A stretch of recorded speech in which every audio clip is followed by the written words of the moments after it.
Chapter 17.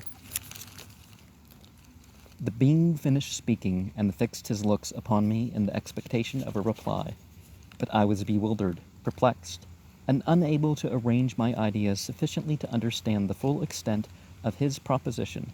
He continued, "You must create a female for me, with whom I can live in the interchange of those sympathies necessary for my being. This you alone can do, and I demand it of you as a right which you must not refuse to concede." The latter part of his tale had kindled anew in me the anger that had died away while he narrated his peaceful life among the cottagers, and as he said this I could no longer suppress the rage that burned within me. "I do refuse it," I replied, "and no torture shall ever extort a consent from me. You may render me the most miserable of men, but you shall never make me base in my own eyes. Shall I create another like yourself, whose joint wickedness may desolate the world? Begone, I have answered you. You may torture me, but I will never consent." "You are in the wrong," replied the fiend, "and instead of threatening, I am content to reason with you. I am malicious because I am miserable.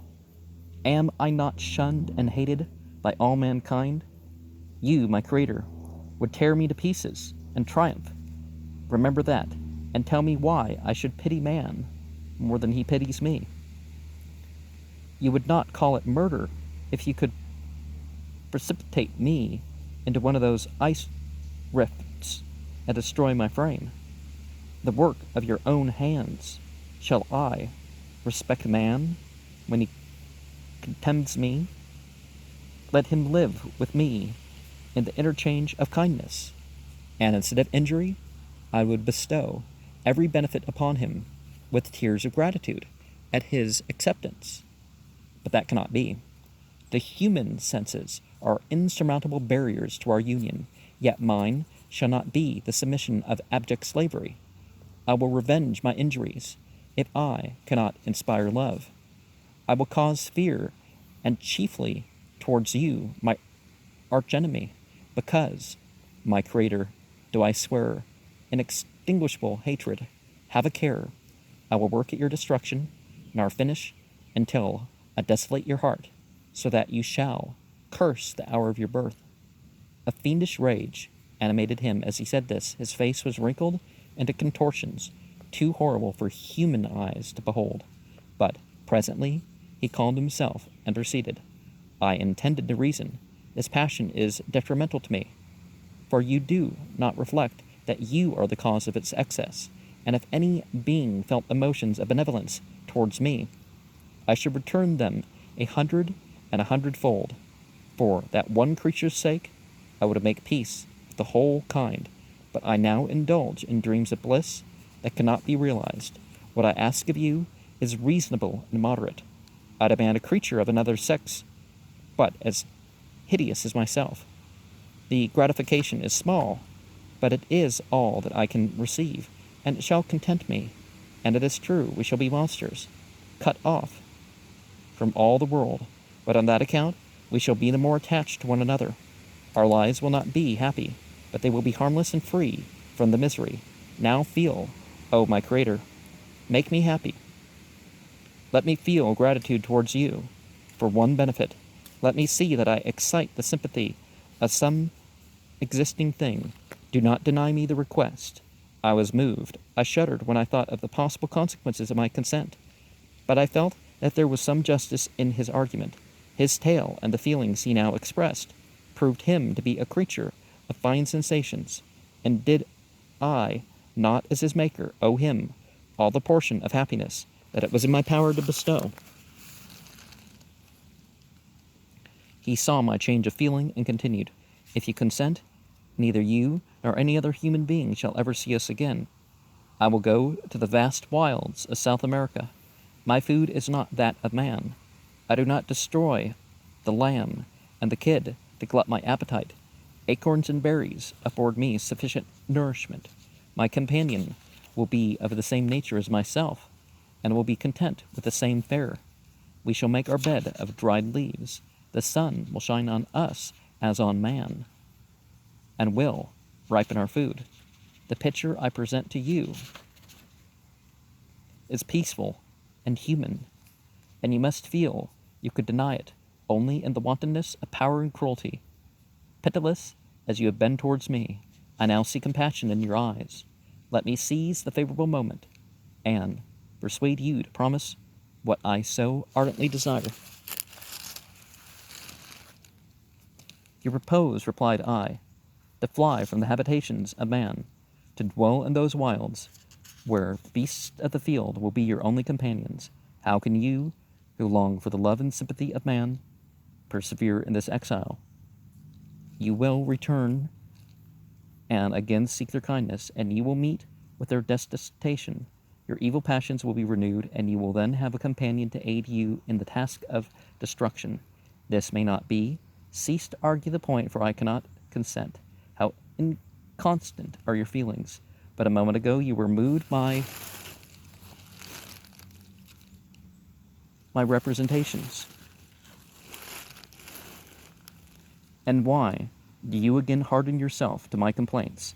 I swear to you, by the earth which I inhabit, and by you that made me, that with the companion you bestow, I will quit the neighborhood of man, and dwell, as it may chance, in the most savage of places. My evil passion will have fled, for I shall meet with sympathy. My life will flow quietly away, and in my dying moments I shall not curse my Maker. His words had a strange effect upon me. I compassionated him, and sometimes felt a wish to console him. But when I looked upon him, when I saw the filthy mass that moved and talked, my heart sickened, and my feelings were altered to those of horror and hatred. I tried to stifle these sensations. I thought that, as I could not sympathize with him, I had no right to withhold from him the small portion of happiness which was yet in my power to bestow. You swear, I said, to be harmless. But have you not already shown a degree of malice that should reasonably make me distrust you? May not even this be a feint that will increase your triumph by affording a wider scope for your revenge? How is this? I must not be trifled with. And I demand an answer. If I have no ties and no affection, hatred and vice must be my portion. The love of another will destroy the cause of my crimes, and I shall become a thing of whose existence everyone will be ignored. My vices are the children of a forced solitude that I abhor, and my virtues will necessarily arise when I live in communion with an equal. I shall feel the affections of a sensitive being, and become linked to the chain of existence and events from which I am now excluded. I paused some time to reflect on all he had related and the various arguments which he had employed. The thought of the promise of virtues which he had displayed on the opening of his existence, and the subsequent blight of all kindly feeling by the loathing and scorn which his protectors had manifested towards him. His power and threats were not omitted in my calculations. A creature who could exist in the ice caves of the glaciers and hide himself from pursuit among the ridges of inaccessible precipices was a being possessing faculties it would be vain to cope with. After a long pause of reflection, I concluded that the justice due both to him and my fellow creatures demanded of me that I should comply with his request. Turning to him, therefore, I said, I consent to your demand on the solemn oath to quit Europe forever, and every other place in the neighborhood of man, as soon as I shall deliver into your hands a female.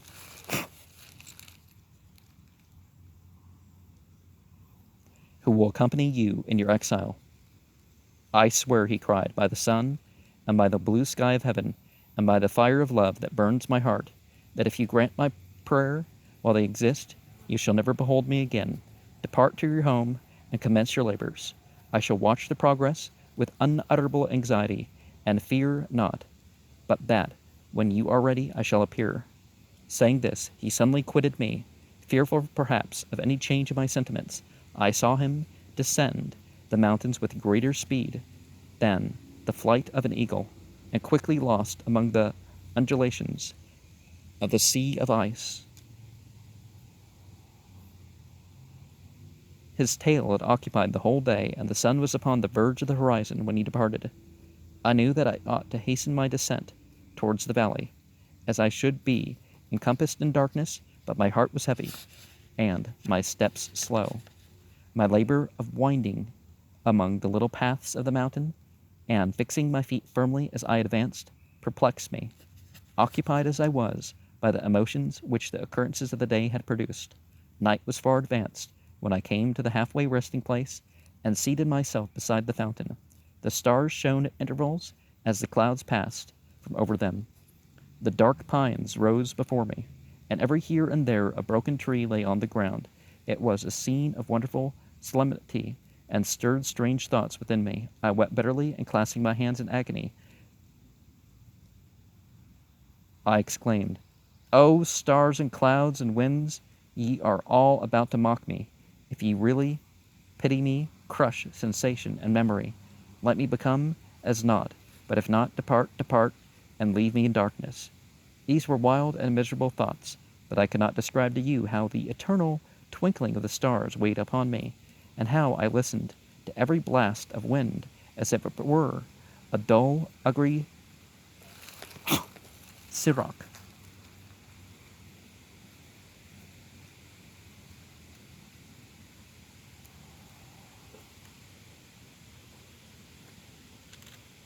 On its way to consume me.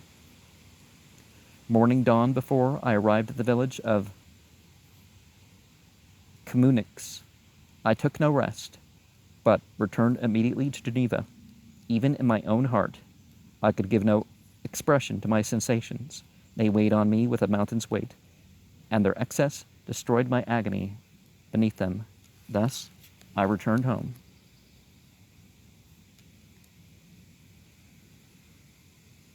And entering the house, presented myself to the family. My haggard and wild appearance awoke intense alarm, but I answered no questions. Scarcely did I speak. I felt as if I were placed under a ban, as if I had no right to claim their sympathies, as if never more might I enjoy companionship with them.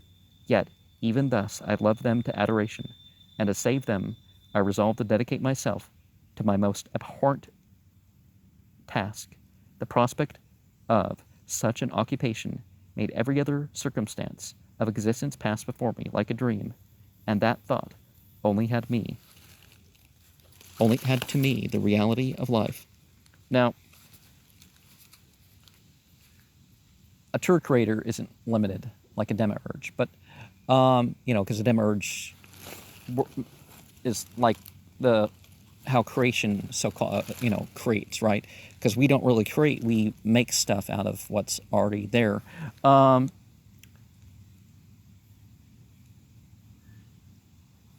think about that. A creature that has been misled by the example of humanity, and then it turns to the guidance or ways that the Creator wants.